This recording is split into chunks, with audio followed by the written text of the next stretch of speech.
సింగరేణికి సంబంధించి ఇందాక ఎక్స్ప్లెయిన్ చేశాను. సింగరేణికి విశాఖ స్టీల్ గతే అన్న వివరాలు కనిపిస్తున్నాయి.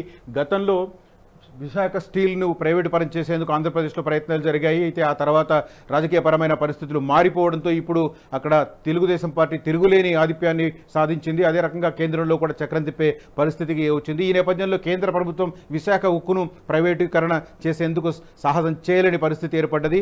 సేమ్ అట్లాంటి పరిస్థితి ఇక్కడ రావాలి. తెలంగాణలో కూడా లోకల్గా ఉన్న పార్టీ కనుక బలంగా ఉంటే ఆ పరిస్థితి ఉత్పన్నమవుతుంది అని చెప్పి కేటీఆర్ చేసిన వ్యాఖ్యలు కనిపిస్తున్నాయి. గనులు లేకుంటే సంస్థ పరిస్థితి దారుణం.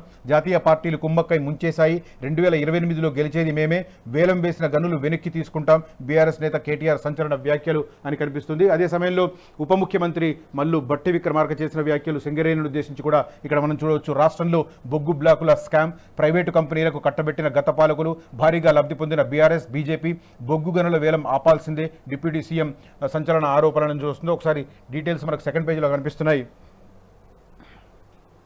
ఎస్, ఇక్కడ ఉంది. రాష్ట్రంలో బొగ్గు బ్లాకుల స్కామ్, ప్రైవేటు కంపెనీలకు కట్టబెట్టిన గత పాలకులు, భారీగా లబ్ధి పొందిన బీఆర్ఎస్ బీజేపీ అనే వివరాలు కనిపిస్తున్నాయి. తెలంగాణలో బొగ్గు గనుల్లో గతంలో జరిగిన వేలంపై డిప్యూటీ సీఎం భట్టి విక్రమార్క సంచలన వ్యాఖ్యలు చేశారు.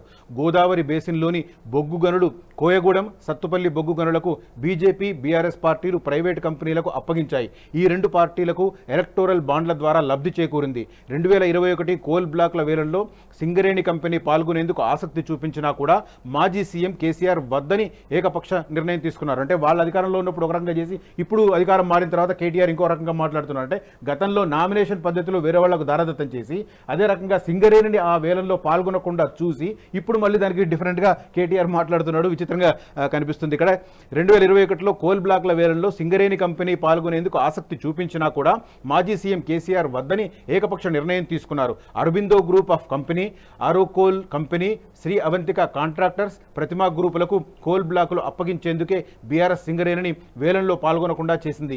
ఇప్పుడు కోయగూడెంకు 3, సత్తుపల్లికి 3 కోల్ బ్లాకులను తిరిగి సొంతం చేసుకోవాలని కాంగ్రెస్ పార్టీ యోచిస్తోంది అని మంత్రి భట్టి అన్నారు.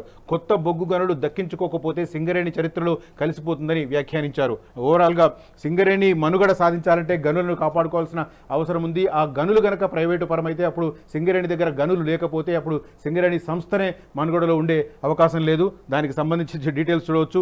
బొగ్గు గనుల వేలం ఆపాలి, సింగరేణి అంటే ఉద్యోగాలగని ఆ సంస్థ తెలంగాణకే తలమానికమన్నారు. రాష్ట్రంలో 40 బొగ్గు గనుల్లో ఉత్పత్తి జరుగుతుందని, 2030 కల్లా వాటిలో 22 మూతపడతాయన్నారు.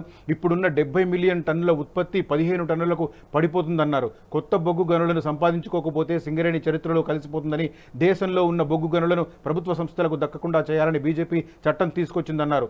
బొగ్గు గనులు పొందాలంటే వేలంలో పాల్గొన్నారని చట్టం చేసిందని మొత్తం మీద భట్టి విక్రమార్క చేసిన వ్యాఖ్యలు కనిపిస్తున్నాయి. తర్వాత గతంలో ప్రైవేటు పరం చేసిన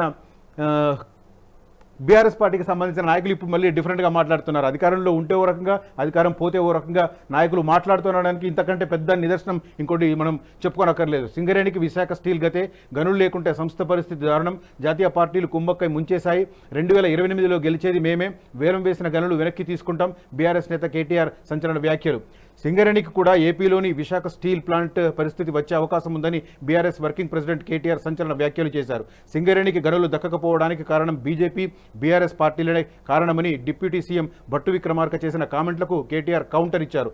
తెలంగాణ భవన్లో మీడియాతో మాట్లాడిన కేటీఆర్ కాంగ్రెస్ బీజేపీ కుమ్మక్కై ఉద్దేశపూర్వకంగా తెలంగాణ గనులు సింగరేణికి గనులు కేటాయించట్లేదంటూ కేటీఆర్ ఆరోపణలు చేశారు. మరి సేమ్ టైం భట్టి విక్రమార్క మీద రియాక్ట్ అయినప్పుడు 2021లో ఈ అరబిందో కంపెనీకి వీటికి ఇచ్చారా లేదా అన్న విషయంలో మరి కేటీఆర్ కామెంట్ చేయలేదు. లౌక్యం అంటే ఇదే అనుకుంటా. బహుశా వాళ్ళకి కావాల్సిన టాపిక్లు మాట్లాడడం, ఆ తర్వాత మిగతా దాన్ని పక్కన పెట్టడం అనేది పొలిటీషియన్స్కి బాగా అలవాటైన కార్యక్రమం. అసలైన తొలి వెలుగు. ఫాలో వాట్సాప్ @తొలి వెలుగు official.